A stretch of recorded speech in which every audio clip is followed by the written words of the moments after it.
اللہ کا راستہ کیا ہے، اللہ کے عرفان کی منزل کیا ہے؟ ایک دکانداری بنائی ہوئی ہے انہوں، لوٹ رہے ہیں لوگوں کو اور لوگ لوٹے جا رہے ہیں۔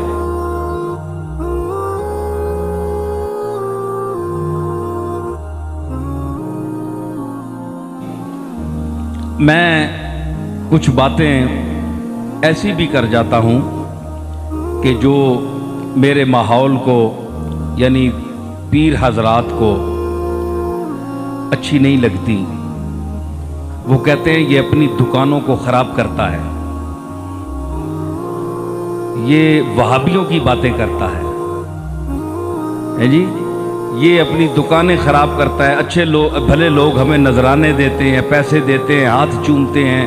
سارا کچھ کرتے ہیں، ہمارے ساتھ پوری پوجا پاٹ ہوتی ہے جی،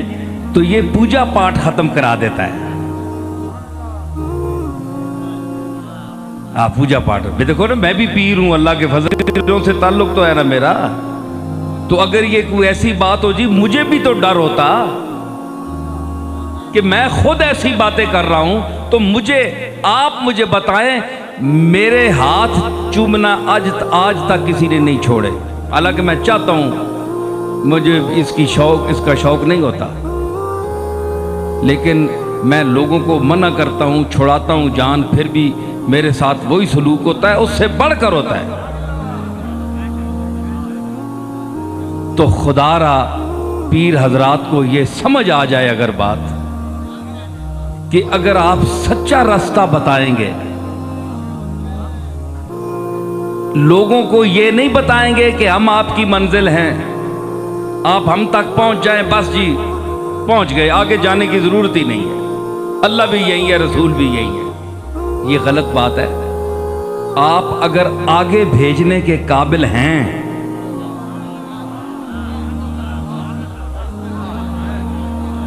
یہ ضروری نہیں ہے کہ جو پیر صاحب کے پاس آ جائے وہ آگے پہنچ گیا، نہیں۔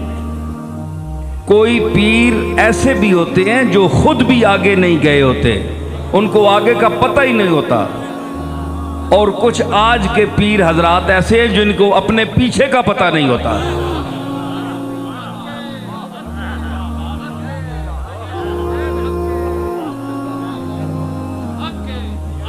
نہ مدعی لوگ جو دعویٰ کرتے ہیں ان کو آگے کا پتہ نہیں ہے کہ اللہ کدھر ہے۔